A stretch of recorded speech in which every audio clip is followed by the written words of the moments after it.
Yo, what's up? Um, I wanted to talk today about the kingdom of God, how we're here, how we've arrived. Um,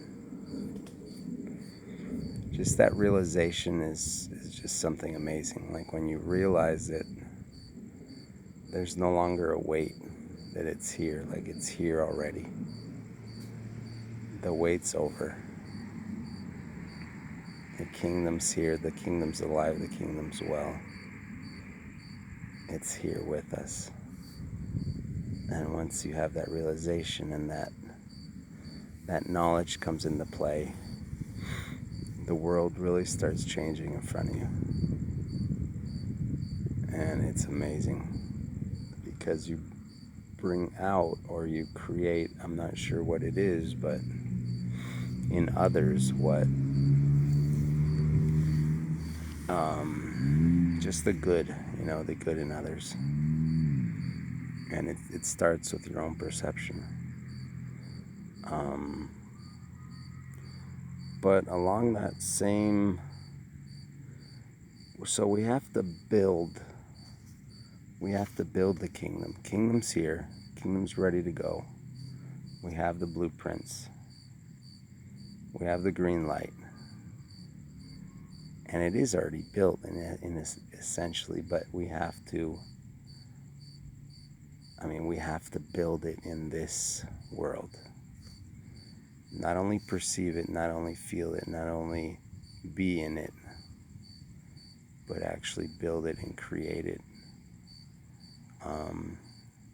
So by being in it, though, is how we create it. That's the first essential thing, is the spirituality behind it. Everything else is secondary. The first thing is always to remain in the spirit. It's the new covenant, right? It's that jumping off the cliff. It's just that remaining within the spirit of unconditionality towards everything. And that's the first step towards anything, any system, and anything that comes out. Like, we don't know what the world's going to look like when people start transforming, and when people start buying into this and start transforming their lives. We don't know. In a sense, they're already there. They're just tentative to come out of the closet, kind of thing. And that's what we know. We know that the kingdom's already here, so you can perceive that people are already there. People are already there. They just have to come out. They have to come out.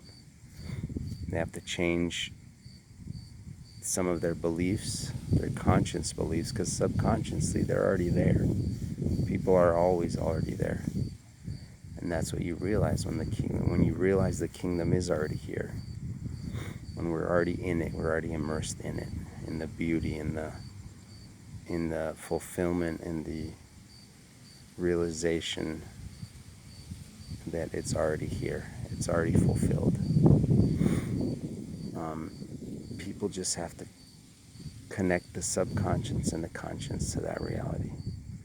And so we're there subconsciously, and you can perceive it subconsciously. So the first step is taking your own step, remaining in that, believing in that, knowing that the kingdom's here. And then we're not sure what's going to happen. We're not sure what it's going to look like, how to build it. But we know for certain that that's where it starts. That's the most important thing. And transforming people into that mindset and into that belief system. That's the first step. Everything that happens after that is kind of a mystery for us right now. We know it's going to be amazing and awesome, and it already is amazing. But it's going to be even more amazing when people actually start coming out, changing and coming out. But any there's a lot of talk in intellectual um, just um, groups and in philosophical discussions about systems. Which systems are the correct systems, which is a better system, socialism, capitalism, um, communism, just different types of systems, social, political, economic systems, right? Democracy, etc., right? Um, Theocracy, just different types of ways um, to run the world, both economically, politically, socially. And any system you really set up, if the people are on the same page spiritually, any system will work. It doesn't matter the system. The system is the success of the system is a function of the spiritual just consciousness of the population. So any system will be successful or will fail depending on that. So we can't really talk about systems. We can talk about individuals and how they perceive the world and what they believe in. And then what evolves from that, what system evolves, or what it's going to be, we'll see what happens. But we can't start from the system down. You have to start from the bottom up always. And we'll see what happens. We'll see what evolves. So as we build the kingdom, we must start always from the seed, planting the seed, making sure the seed is the right seed. And once that seed starts growing, it can grow into just millions of different types of beautiful things like we have in nature, right? But as long as the seed's good, the fruit will be good. And that's the important thing. So I leave with you tonight again, the seed. The seed is the new covenant. The seed is nonviolence. The seed is light, is unconditionality. And always starting from that vantage point, living in that vantage point, believing in that world that's already there, believing in the kingdom of God, and believing that it's here, and knowing that it is here, that it's present, that it's alive, that it's in control.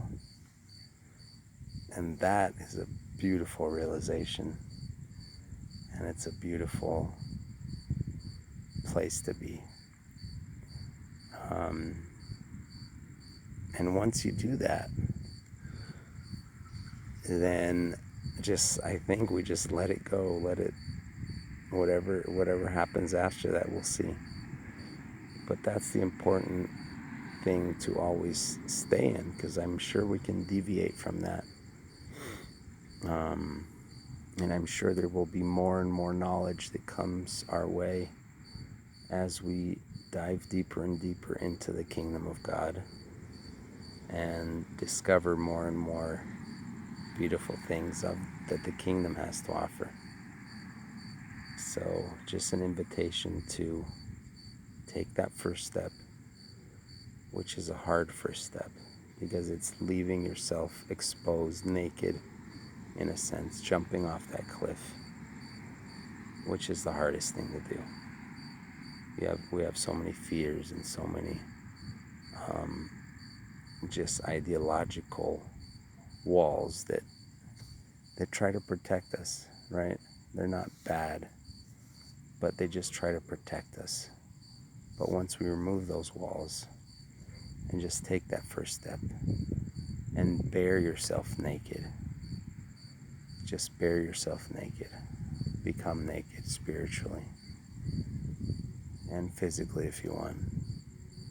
It's very similar. When you become naked physically, you're in an exposed situation. Not I'm not talking sexually, but just when you're in a spiritual state and you're in a naked state, spiritually, physically, whatever, you're exposed, you're vulnerable.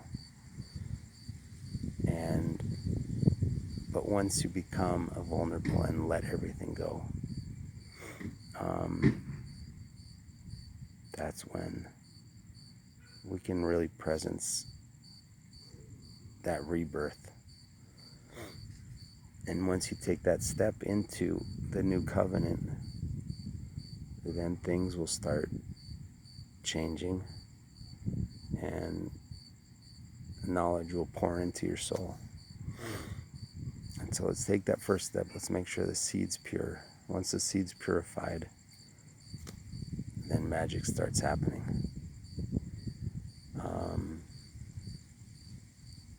So also I wanted to talk a little bit about, so going back to the technology, so a lot of this is based on as technology advances. This is how everything started, as technology advances, what happens to people? So what happens to people and micro-social units is specialization starts happening in every aspect. And division of labor. So we see division of labor and specialization. So people start specializing in different areas, different aspects.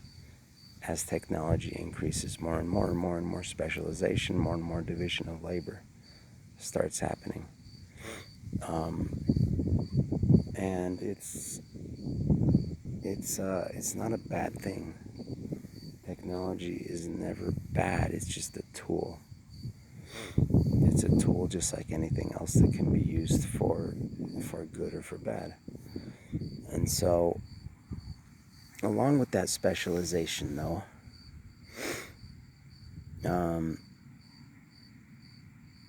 what will unite us is not what we do or what we specialize in or our profession or none of those things. What will unite us is our bond in our belief system, the belief system of the new covenant, right? And that's what will bind us, what will unite us, what will keep us bonded together, is that belief in nonviolence, that belief in unconditionality, that belief and everything that stems from there. But there's just so much more knowledge that we lack as far as what's going to happen, as far as once this change happens, what is going to happen to technology? What is going to happen to micro-social units? Are they going to...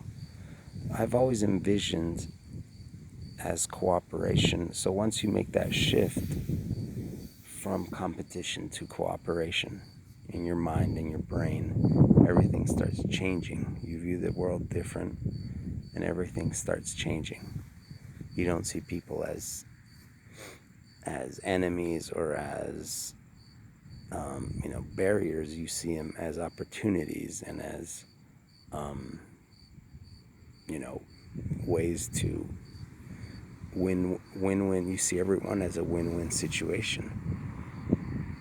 And so, and as that happens, what's going to happen to micro social units? And I've always envisioned that there's so much lack in resources in having people live so, like all these cookie cut houses,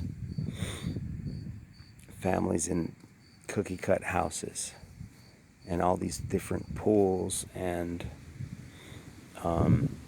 it would just seem more logical to me if people had a little bit more cooperation and they were a little little bit more on that spiritual path, they could share a lot more. You could enjoy a lot more resources. Either living more communally, um, let's say common grounds, everyone has a common ground park, common ground pool. I don't know, let's say 10, 20 families live in a common ground. They have separate houses, maybe a common ground kitchen. They still might have their own kitchen, but there's also a common ground kitchen, a common ground pool. I guess it could be kind of like the apartments, but I don't know. It just seems like we leave so much on the table with resources from living separately. And I think but we'll see what happens as things start changing. So live with that knowledge that the kingdom's here. It's the good news. It's beautiful news. It brings us joy. It brings us peace. It brings us fulfillment. It brings us a sense that we've arrived. That we've arrived. The ambition's gone. That struggle's kind of gone. And you can see things the way they truly are. So, with that, I leave you with that thought. And also a blessing to this world, to those who are in dark places, people who are in prison, both physically and mentally and spiritually. A prayer for them, a blessing for them. Our heart goes out to them. And we know we'll be together soon. We'll all be together soon. We're rounding up everyone. Everyone's going to be rounded up. No one's going to be left behind. We're all in this boat together. Everyone's success, our happiness and our joy is dependent upon others. Whether we like it or not, we're part of this one system, and we can't be 100% fulfilled without the fulfillment of everyone around us. And so, a blessing to all those souls who need it most tonight.